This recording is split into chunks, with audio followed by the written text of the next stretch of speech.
Howdy everyone, it's me once again, the one and only Killer Dan. So today, of course, I figured to review, I guess, more kung fu stuff, martial arts, whatever, I guess.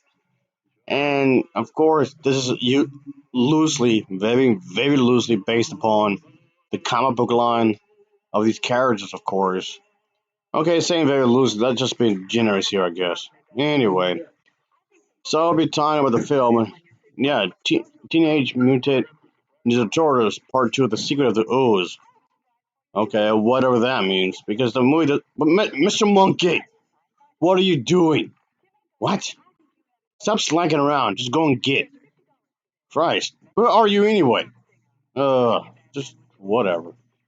But like I was trying to say, folks, yeah, they're trying to find like the origin of this stuff that mutated them. And yes, this film was often criticized for being lighter than the original film. But okay, whatever. And I want to talk about the Elder Torter instead. Yeah, like I mentioned in my previous video, I much rather do that instead because I found that more entertaining. And to be honest here, folks, I don't know, maybe just me. But like I was saying that, yeah, this was criticized for being lighter. But the thing is that it's just as goofy as the first, as far as I'm concerned. But now I'm stuck reviewing this because, as I mentioned in the other video, I got this from the 4 movie pack, and yes, Blu Rays, of course. And yeah, I know there's been multiple different editions that was released over the years, and I guess this was one of them, I suppose.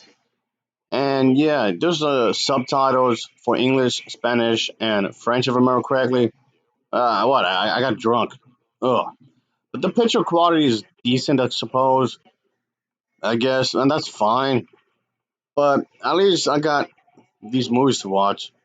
Not that's any good anyway. So I mean, for a decent price, I guess I can't complain too much. I guess, but that's kind of why I wanted to get this to get a much cheaper price. But instead of just paying about $15-16 per movie, I ain't doing that. But anyway, I just thought since I reviewed the other movies, I just reviewed this one. Of course, might as well, I guess. But yeah, this is a 1991, like a superhero kind of a thing, I guess. Kung fu fighting and whatnot. Sure, whatever. It's a sequel to the other movie, obviously. And we see quite a bit of the returning characters, obviously, because of course, as a continuation, I guess.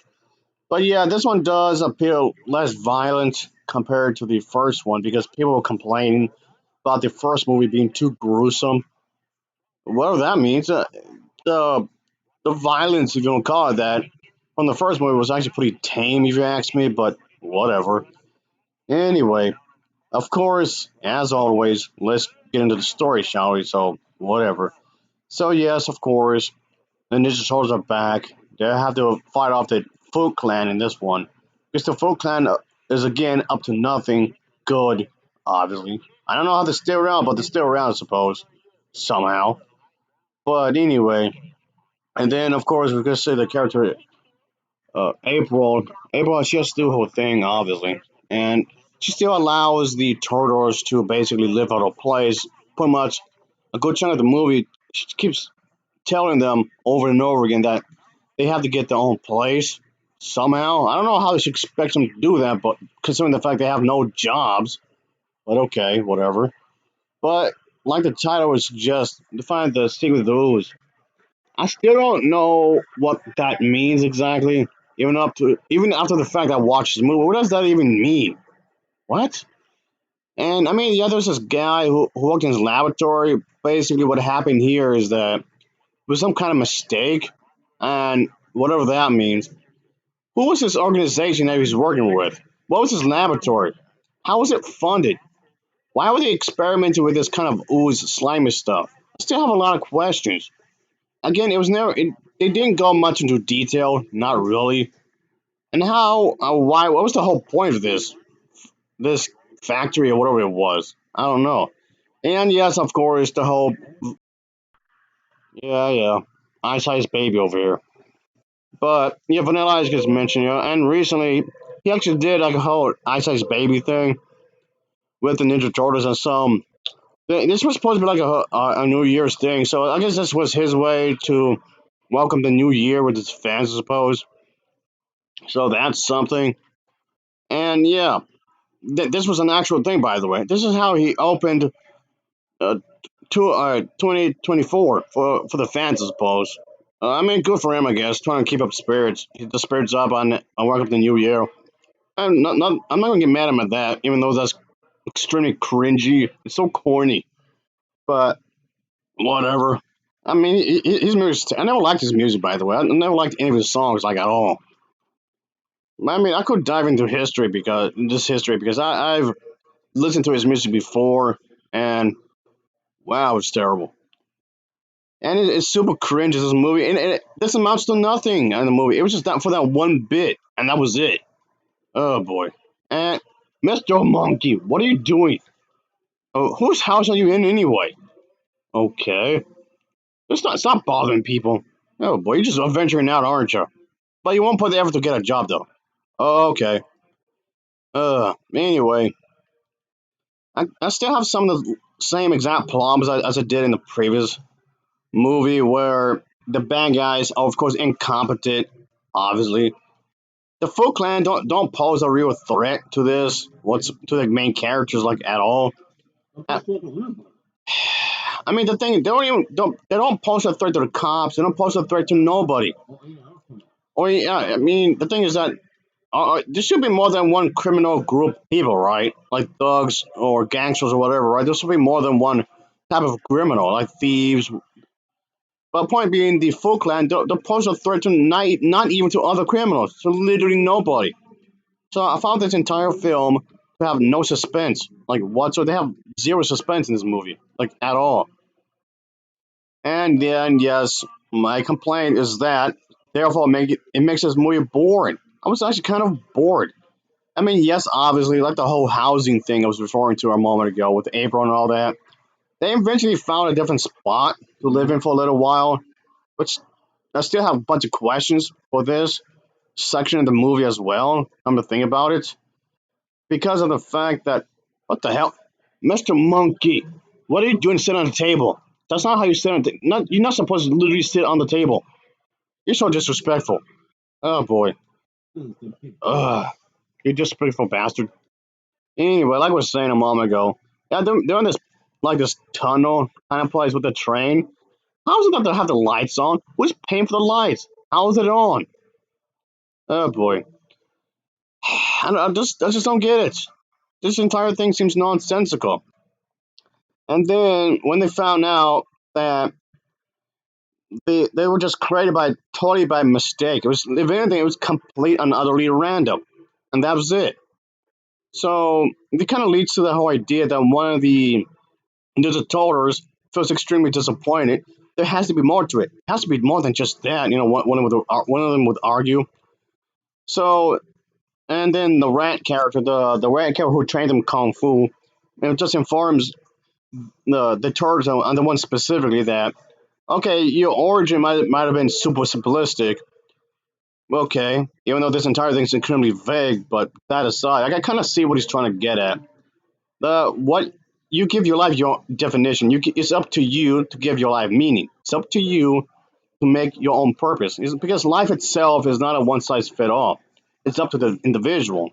It's up to the person. It's up to you to give your own. How do I say this? Life is as extreme as you want it to be, which I thought was a nice touch. Which it was actually quite does. But the one part that was actually very disappointing is that what we just were mistakes and that was it. While that may be true, but it's up to you to to make your life what it is. And that is true. That's also true. That's very true. It's up to you to give your life meaning. That's absolutely true. I actually like that. But then the movie does absolutely nothing with this. I mean, come on. I know this is something I mentioned in a previous video as well when it comes to depression, I guess. But it almost had something. Like it's like I had a little something of meat for the characters, and they just ultimately wasted it. I mean, really? Ugh. Oh boy. Oh, Mr. Monkey, get out the person's house. What are you doing there? Do they even know you're there? You're a little, you're weird. I don't think they know you're even there. You just snuck in there, didn't you? Oh boy. But yeah, again with the whole ooze thing, I have like so many questions anyway, and because of the fact there was, how's it that there was some kind of radiation down the sewers, and okay, that seems kind of, I don't know. This entire thing seems random. Is what I'm getting. My argument is that it seems random. Is what I'm saying. So in some ways, yes, it just feels that like a lot of these things was just happening for its own sake. That's it. It was just random stuff, randomly happening just because. Oh, and of course, April was trying to ask the cops some questions, and like everybody was acting like a dickhead towards her for some reason. I don't know why, but okay, that's a thing because reasons. And just I don't get it. I don't get any of this. I mean, of course, Shredder comes back, which I don't know how, considering how the first movie ended. But okay, whatever movie. So Shredder comes back somehow, and he's more powerful than ever before. Again, because of the ooze, I suppose. I mean, I know I'm kind of like jumping around a little bit, but I'm just leaving it like at that, folks, because it kind of just feels like it's a big mess. This entire thing's a big mess. But then again, so was the first one, so that's not much of a difference, really. Oh boy, just that. What the hell? Okay, Mr. Monkey. Since you being a lazy bum, you finally came back from wherever you were at.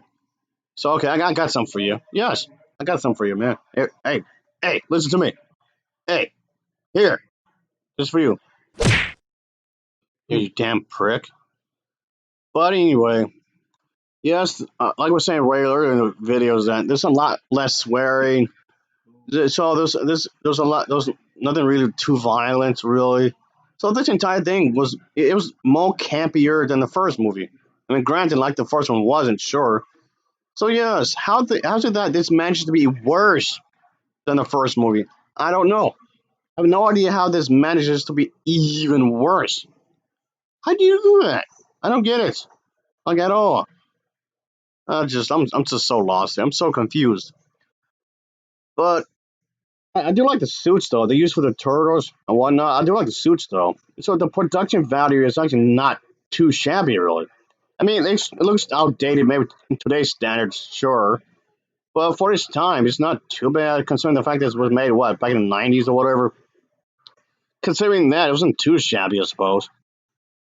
I mean, yes, even compared to movies that were released during the same period, it still looked cheap in comparison. But I still like the designs though.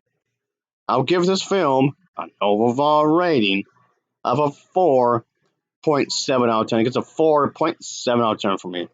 So, of course, as always, thanks for watching and take care. Until next time, see ya. Oh, yeah, later.